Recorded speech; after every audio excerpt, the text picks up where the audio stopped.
is the Sam Sharp War. Yes, Sam Sharp War that took place in 1831 to 1832. And that has some significance to Jamaica. Yes, it has great significance to Jamaica. And sometimes you might think that you know history.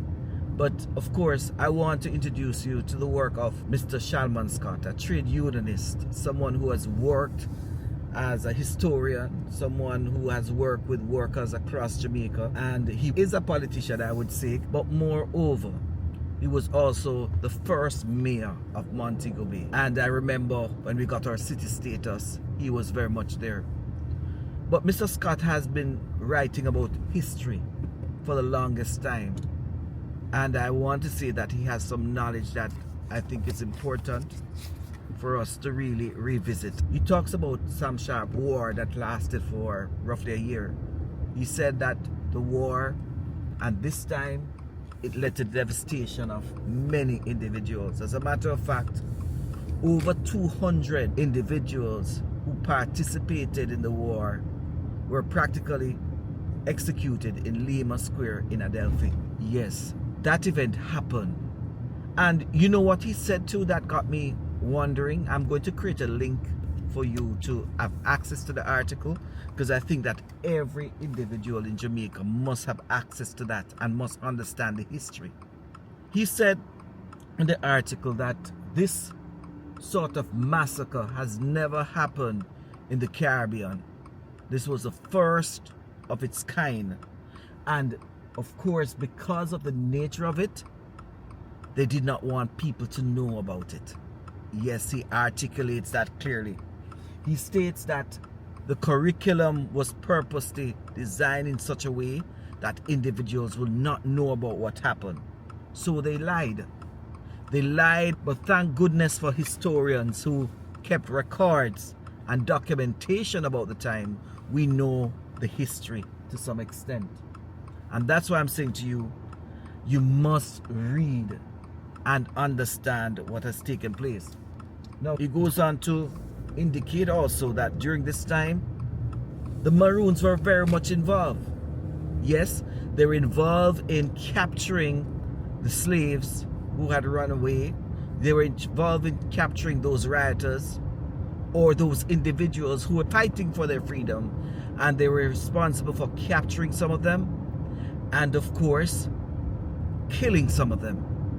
Yes, they were awarded, according to Mr. Scott, £50 for capturing or returning a set of heirs as evidence that, of course, the rioter was killed. Yes, it happened. They aligned themselves with the planters and, of course, with individuals who were allegedly in the Christian faith. In that same article, Mr. Scott highlighted also that the church was a part of helping to capture the rioters. In the article, he highlights, an important point that we sometimes overlook. The church was there in the Caribbean and often suggested that the church fought for the rights of all Africans, all enslaved Africans. And in fighting for that right, they were, of course, abolitionists. But in this context, Mr. Scott highlighted that we should not see the church only in that light. He stated that the church back then were given spaces to operate by the planters. Of course, they were working hand in hand with the planters. Of course, the slave masters. So they gave them places to build their church. They gave them things that they wanted, and it was a kind of movement together. Remember, it was also taught to the slaves that they should obey the masters because that was the word of God. Yes, and they used the Bible to some extent to preach that sort of doctrine. So the church was very much involved. And as a matter of fact, too, in that document that I read, it stated that one group that went after the individuals seeking their freedom was connected to the church. Mr. Scott, of course, aligns this group with a similar group that they have the 3Ks represented in the United States. I'm not going to say all of them for YouTube purposes. Yes, because they went out and they were connected to the church and they did their stuff. So he goes further to say that the church, for example, in some areas were used to house militias and were used to operate within the context of ensuring that the planters had support. Yes, so the church was very much a part of it. The history seemed to have forgotten that part. I'm grateful for Mr. Scott to highlight these things that seem to have gone unnoticed. He continues by saying, so many things have changed, and you know, you had the white abolitionists talking about freedom of the slaves, but you had black people in Jamaica fighting for the rights of slaves to be freed, fighting for slaves to be freed.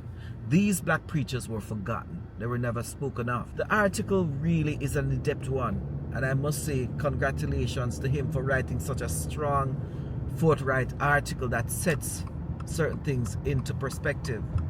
Because for years, we have not taught individuals the history. But Mr. Shalman Scott has gone deep, and he says, you know, they had to dig very deep to find the sort of history that has been missing. So I would say to everyone, understand the notion of 200 people being shot and killed in the square of Lima, according to Mr. Scott. They tried to cover it up. War went on for a year, and in summary, we know the church helped in getting these rioters or these people seeking their freedom in line. They used some of their resources to ensure that many of them were captured by allowing them to use their place of worship as their militia points and so forth. Having said this, I appreciate the work produced by Mr. Shalman Scott, and I urge you, take a full look at the article he has written. There's a link highlighted in the description of this presentation, but I think it's so important that we understand the context of history, that 200 lives were massacred by the British people in Jamaica, Lima, Adelphi, and with that, every effort was made to cover it up. But I'm happy that that was revealed. So Sam Sharp, his work lives on. We understand his struggles, and many people died that time, but notwithstanding, his legacy lives on for what he did for Jamaica and for our ancestors. Let's not forget. Please read the article. It's very informative.